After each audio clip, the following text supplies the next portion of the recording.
BFM Business, Focus Retail, Noémie Vira. Bonjour, soyez les bienvenus si vous nous rejoignez dans cette édition spéciale. Cette semaine, nous sommes à Monaco pour découvrir les dernières tendances e-commerce du salon One-to-One. C'est ici que viennent les décideurs du retail pour se rencontrer, échanger et parler des dernières innovations. Justement, quelles sont les perspectives 2023 du secteur? Notre journaliste Eva Jaco posera la question à la directrice du salon, Sonia Mamin. Nous irons ensuite à la rencontre d'Amélie Poisson, directrice générale adjointe de La Redoute. Comment l'enseigne est-elle redevenue un pure player du secteur? Et quelles sont les entreprises qui deviendront les leaders de demain?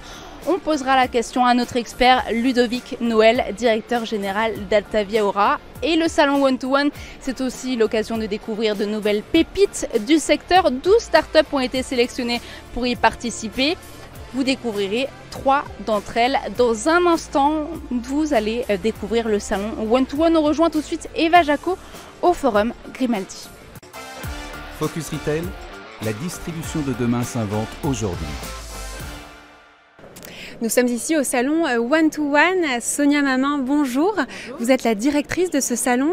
Alors après 2 années de croissance, les ventes e-commerce de produits ont baissé de 7%. Ici, vous parlez d'un marché polarisé. Quels sont les motifs de cette polarisation ? En fait, tout à chacun, on le voit bien au quotidien, l'inflation est arrivée, une crise énergétique, une crise géopolitique. Donc effectivement, beaucoup de les consommateurs ont envie de bien consommer. Je pense que tout le monde agit de la même manière, sauf que dans les faits, quand un pouvoir d'achat diminue, on agit différemment. Et alors ici, quelles sont les perspectives pour cette année ? Ce que l'on voit, c'est qu'il y a l'enjeu de la seconde main est en grand essor en fait pour les retailers, en forte croissance. 89% des retailers, ça a été dévoilé d'ailleurs ce matin, ont ça en top des priorités en termes d'investissement. Le deuxième, ce sont les enjeux de cybersécurité qui sont forts, et puis des partenariats stratégiques qui vont être opérés entre gros acteurs du marché. Alors parmi tous ces nouveaux enjeux, quels sont les challenges pour les e-retailers ? Les gros challenges, et en tout cas le gros challenge, c'est tous les enjeux RSE. 2023 est vraiment noté comme une année très forte sur les enjeux RSE, que ce soit sur les discriminations, la parité et bien entendu la réduction de l'empreinte carbone. Merci beaucoup Sonia Mamin. Alors tout de suite, on va aller voir comment un retailer et une plateforme de shopping collaborent pour accroître leur vente en ligne. Bonjour Elodie Pertuzo. Bonjour.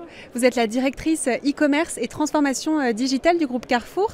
Alors vous venez tout juste d'annoncer votre partenariat avec Rakuten, l'installation d'un magasin en ligne sur la marketplace. Quels constats vous ont poussé à faire ce partenariat ? Alors effectivement, on va ouvrir un nouveau magasin. Alors on ouvre des magasins chez Carrefour, mais ça c'est nouveau puisqu'on ouvre un magasin qui est 100% digital, 100% virtuel sur la marketplace de Rakuten. Donc c'est une innovation. Pourquoi on le fait ? Eh bien parce qu'en fait, on regarde ce que font nos clients, quelles sont leurs demandes, ce qui nous adresse aujourd'hui comme souhait et comme demande d'évolution. Je crois que c'est très important. Le métier de Carrefour, c'est de comprendre nos clients profondément, de comprendre l'évolution de leurs habitudes de consommation. Alors nos clients, ils sont toujours dans les magasins, toujours dans les supermarchés, toujours dans les hypermarchés. C'est une très bonne nouvelle. Ils sont de plus en plus aussi online sur carrefour.fr ou sur notre application. Et puis on les voit sur les réseaux sociaux et on les voit aussi de plus en plus sur les plateformes. Et pour nous, c'est important. Il faut aller à leur rencontre. S'ils sont sur les plateformes, autrefois ils étaient sur les ronds-points. On construisait des carrefours sur les ronds-points. Maintenant, ils sont sur les plateformes et bien on est capable finalement d'aller à leur rencontre, de construire des carrefours qui leur correspondent sur ces plateformes. Et alors pour l'instant, vous annoncez une centaine de produits. Quelles sont les catégories de produits qu'on va trouver et les marques ? Alors effectivement, l'intérêt de construire un magasin digital, c'est que je ne suis pas obligée de commencer par construire 15 000 m², d'installer un grand hypermarché avec la totalité des catégories. Je peux être en apprentissage, c'est ce qu'on va faire. On lance quelques centaines de produits. On va évidemment lancer du non-alimentaire, on va commencer par ça, de l'électronique, on va lancer du jardin, c'est la saison. Et puis on va apprendre, on va lancer pas mal de produits de marque Carrefour aussi. Et en fonction de ça, on développera des nouvelles catégories. Donc certainement, on ira vers les grandes promotions de Carrefour, on ira vers des produits d'hygiène et de beauté, on ira vers tout simplement ce que nous demandent les clients. Alors on a vu que 92% des consommateurs allaient de plus en plus sur les marketplaces.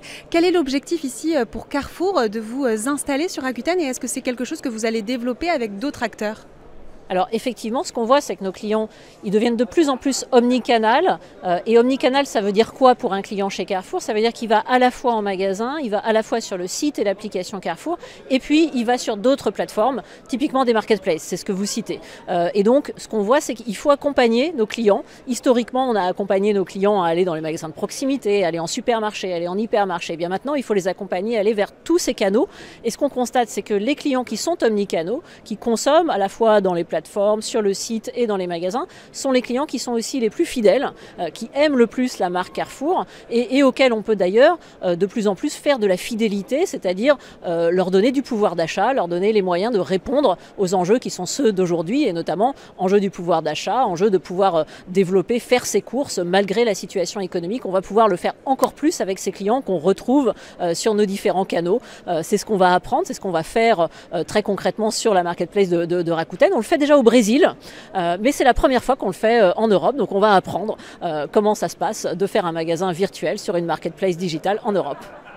Merci beaucoup Élodie Pertuso. Je rappelle que vous êtes directrice e-commerce et transformation digitale du groupe Carrefour.